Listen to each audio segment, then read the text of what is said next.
Selamat datang lagi di sesi telaah kita. Kali ini kita mau coba gali lebih dalam nih soal buku Essentialism-nya Greg McKeown. Fokusnya di bagian I, esensi. Nah pertanyaannya, apa sih inti pola pikir seorang essentialist itu? Iya, Apa yang bikin cara berpikirnya beda gitu? Kita coba bedah bareng ya. Kira-kira gagasan utamanya apa nih yang paling kelihatan? oke. Jadi gagasan kuncinya itu esensialisme ini sebetulnya bukan cuma soal teknik manajemen waktu atau biar produktif gitu aja lah. Mm-mm. Ini lebih ke cara berpikir yang beda banget. Intinya tuh disiplin terus-menerus buat ngejar lebih sedikit tapi lebih baik. Jadi fokus ke hal yang benar-benar penting dan lakuin itu dengan ya sebaik mungkin. Oke. Beda banget sama non-esensialis kan, yang seringnya ngerasa kayak ditarik ke sana kemari, kewalahan, tapi anehnya juga ngerasa potensinya nggak maksimal gitu. Gara-gara nyoba ngerjain terlalu banyak hal. Kayak contoh eksekutif di buku itu ya, yang stres berat gara-gara selalu bilang iya ke semua permintaan, Nah, itu dia. terus hidupnya baru berubah pas dia belajar buat ya berani nolak yang nggak penting. Tapi kan bilang nggak, itu kadang susah ya, secara sosial atau kerjaan gitu. Betul, betul. Mungkin kuncinya di pertanyaan itu ya. Apakah ini hal paling penting yang harus saya lakuin pakai waktu dan sumber daya saya sekarang? Gitu kan? Jadi kayak nyaring noise buat nemuin intinya. Mirip desainer di Terams itu ya, fokus ke simple aja. Tepat. Emang nggak gampang sih, makanya buku ini ngasih 3 pilar pemikiran gitu yang jadi dasar pola pikir esensialis. Yang pertama, pilihan individu. Pilihan individu. Iya, ini kesadaran dasar banget kalau kita tuh selalu punya kuasa buat milih gimana kita pakai energi dan waktu kita. Penulisnya sendiri kan cerita tuh, dia sadar pas hampir kejebak di sekolah hukum, dia sadar, nggak memilih pun itu sebetulnya pilihan juga. Pilihan default gitu ya. Betul, pilihan default. Kemampuan milih ini kan hakiki ya, nggak bisa diambil orang, tapi seringnya kita lupa. Nah, kenapa tuh bisa lupa kalau kita punya pilihan? Kadang kan rasanya kayak kejebak aja gitu. Nah, itu seringnya karena fenomena yang namanya ketidakberdayaan yang dipelajari atau learned helplessness. Jadi mungkin pengalaman gagal atau terlalu sering kewalahan di masa lalu bikin kita jadi percaya kalau kita nggak punya pilihan atau usaha kita bakal sia-sia. Oke. Padahal sebenarnya pilihannya masih ada.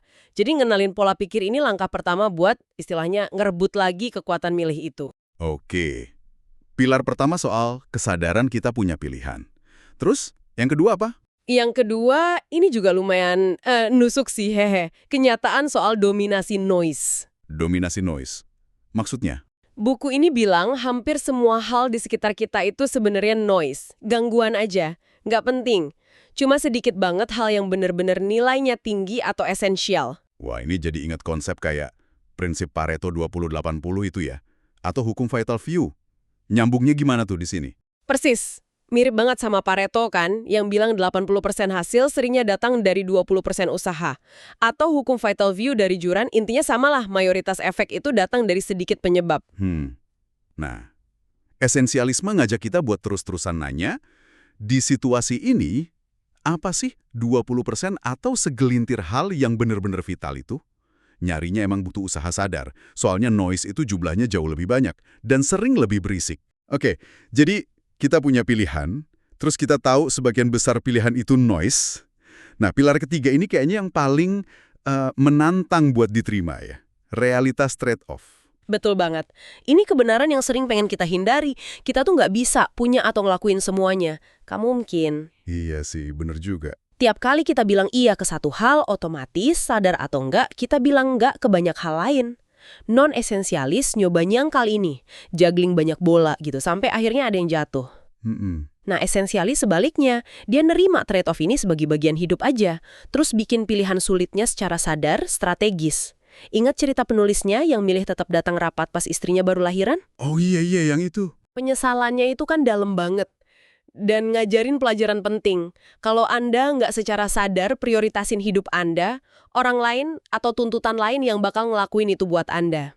Jadi, intinya pola pikir esensialis itu gabungan dari sadar kita punya pilihan, paham kalau kebanyakan hal itu nggak penting, dan berani milih secara strategis, plus nerima konsekuensi trade-off-nya. Tepat. Ini kayaknya juga jadi cara buat ngindarin paradoks kesuksesan ya. Situasi di mana justru karena kita sukses fokus di awal, malah jadi banyak peluang baru datang, terus kita jadi kewalahan dan malah hilang fokus dari hal penting yang bikin kita sukses itu. Jadi esensialisme kayak pagar pengaman gitu ya. Bisa dibilang gitu, bener banget. Pola pikir ini ngebebasin kita dari tekanan buat, ya nurutin ekspektasi semua orang gitu kan. Banjir opini harusnya kamu gini gitu. Iya, sering banget tuh. Dan juga bebas dari mitos modern yang bikin capek. Kalau kita bisa dan harus punya atau lakuin semuanya. Ngejar banyak prioritas barengan itu ilusi. Kata priority aja aslinya kan tunggal. Artinya ya satu hal yang paling utama. Oh iya, bener juga. Esensialis itu hidupnya punya tujuan yang jelas, berani nolak ekspektasi demi hidup yang lebih otentik. Mirip sama pesan kuat dari studinya Bronnie Ware soal penyesalan orang di akhir hayat. Andai aku berani hidup jujur sama diri sendiri, bukan hidup ngikutin harapan orang lain. Wadah, lem ya. Jadi kesimpulannya, jadi esensialis itu intinya soal ngambil alih lagi kendali atas pilihan kita ya.